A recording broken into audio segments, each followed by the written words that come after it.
Back the other way, here's Courier. Edwards defends him, makes him miss, but Akers with the rebound, and they're going to call a pushing foul on Edwards. I don't understand that call at all. It looked to me like Eli Akers basically lost the ball, but nonetheless, Edwards whistled for the foul, and that'll be 4.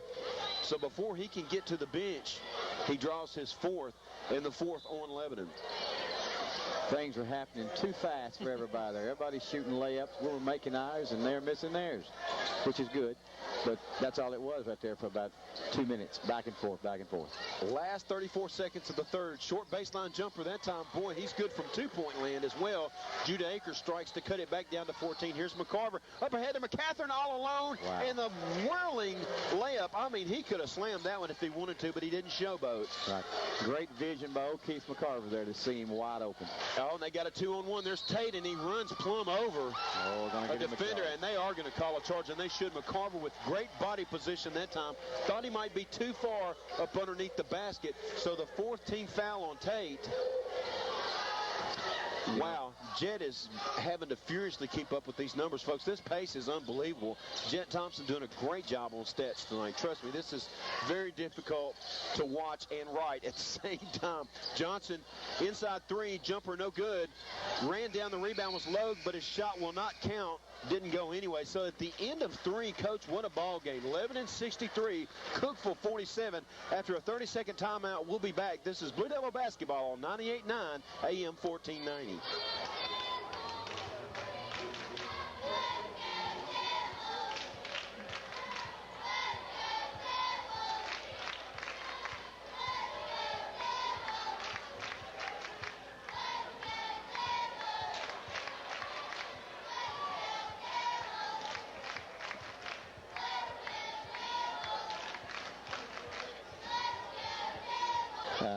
And I believe we just play better faster than Cookeville does right now. Well, you might look at the score and think there's no defense, but that would not be the case. It's just a matter of execution on offense. Courier, short jumper over McCathern, in and out. Bounces around, no good. Tipped around, controlled by Logue.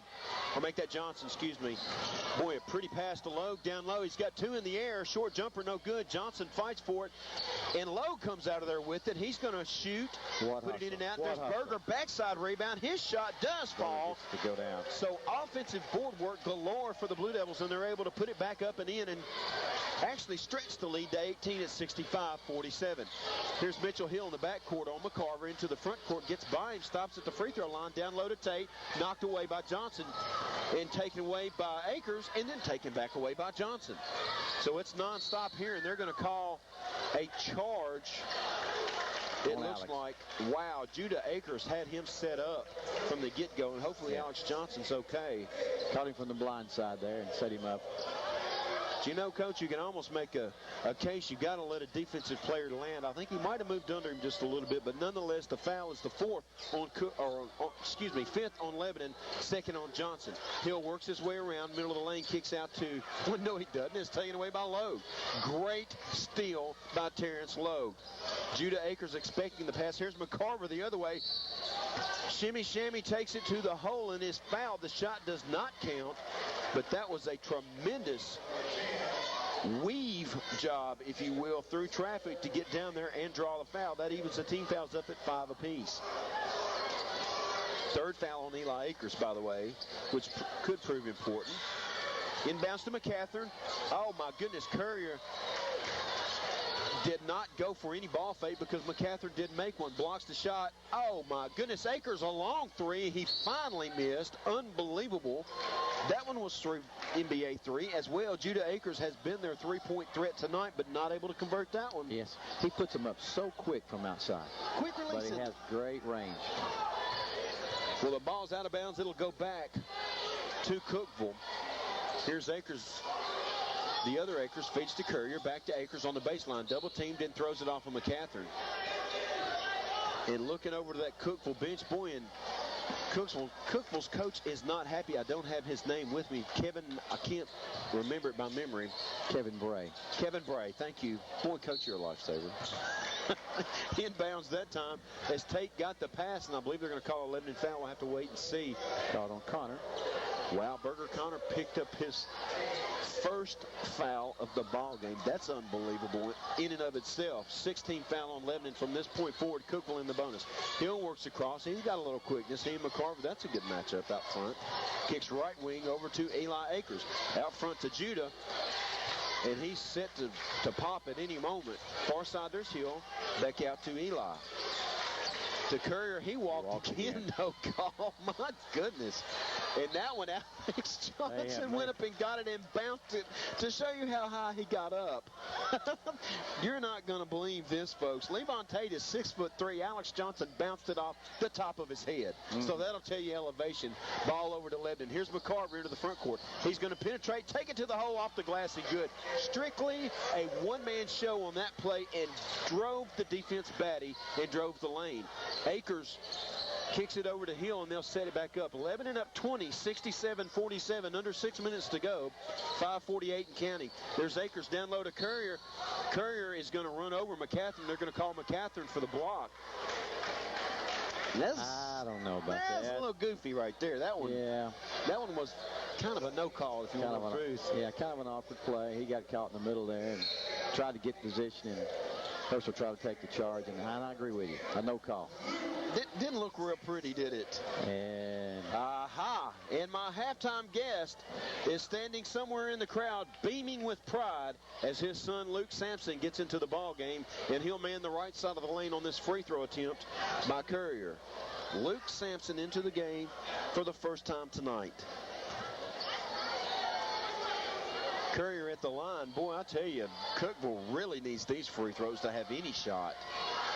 Courier's first one up and good. By the way, second foul on McCatherine, seventh on Lebanon. So 1 and 1 for the next two, and then double bonus on the third team foul on Lebanon. 5 only on Cookeville here in the second half. Courier's second free throw up and good as well. Courier, good-looking kid. Just got to get that footwork down. Boy, full court pressure, almost a steal by Akers, but instead Logue into the front court to Smith, and he'll back it out and set it up between the rings. 5-second call is on. Akers all over him, and they get it to McCatherine, and Coach Kyle will take a timeout. We'll take it with him. Lebanon 67, Cookeville 49. We'll be back in 30 seconds. Yeah, he's gone through already one bottle of WD-40. Well, you know, it's funny. We started to give him an IV at half because this tilting back and forth, he's kind of like watching a tennis match. It really gets to you after a while. I'm just glad he's doing it so he can make up for our mistakes. That's right. Logue, long three-pointer, no good. There's Sampson with the rebound, put back up, no good. Oh. And there's Courier as he blocks out and gets in front of him, just a little bit more height than Luke. Into the front court, here's Akers, feeds to Hill, and he had the stutter step. He's got Courieritis as well, called for the travel. So with 5:07, 67-49, Lebanon still leads. Smith checks out, McCarver back in. Johnson, McCarver, Logue, McCatherine, and Luke Sampson in as well. Sampson, just a 6-foot sophomore, still by Courier. His layup is actually good. I thought he was going to blow it. Johnson with the rebound, full court pressure this time, into McCarver in the corner. McCarver stutter step, works by Hill, and Hill gets him with an elbow. Wow, this is intense action here in this fourth quarter. This Cookeville group will not go away, and Mitchell Hill is just a 5'9" freshman. He's got some quicks. Yes, he does. And I could tell looking at him, I thought he was awful young right there. And Coach Bray may have a young group this year. I'm not for sure what his depth is there, but I don't think he's not played a soul on that bench tonight. I think he's played everybody. Boy, I tell you what, between Levon Tate, Brandon Weaver, you know, Mitchell Hill, he's got some good-looking freshmen on this team. He does. Here's McCarver in the backcourt. And speaking of young, the sophomore Blake Fitzpatrick on him. Here's Johnson in the corner, feeds to McCarver, drives the baseline, gets a screen from Berger off of the glass and good. Boy, O'Keefe McCarver, great penetration, read the defense well and used Berger to effect. Pulled up on a dime right there. And Johnson almost knocked that one off of Eli Akers, but instead they'll say last touched by Alex Johnson. But Johnson with that senior leadership showing up on the defensive end as well. In Lebanon, 18 points up at 69-51 with 4.5 to go here in the ball game. This one has really never been close except for that one little spurt, and then they got it back down to 11 there in the third. It's really been all Blue Devils here tonight at Campbell Brandon. Here's Judah Akers on the wing. Feeds to Fitzpatrick. Ball fake. Takes a jumper. Rolls around. No good. Tipped twice and controlled over there again by Fitzpatrick. Feeds down low to Courier. Short left-handed jumper is good. Boy, Courier's a battler. He'll get in there and fight you, man. He has really been all over that interior. Just had problems with walking and missed shots. And Courier got a hand on that one as well, but it stays with Lebanon. They'll inbounds right here at midcourt, right in front of us, Coach. Yes, and being down like they have been, they still haven't quit fighting. All night long, as you said, they have fought and came after it, not giving up. Well, here's McCathern out high. Feeds to Johnson between the rings. Left side, McCarver. Looks for Cutter. Has it, McCathern. But they're not really interested in taking it straight to the hole now. They want to run some clock. Here's Johnson on the right side. Looks for McCathern again. They run the weave.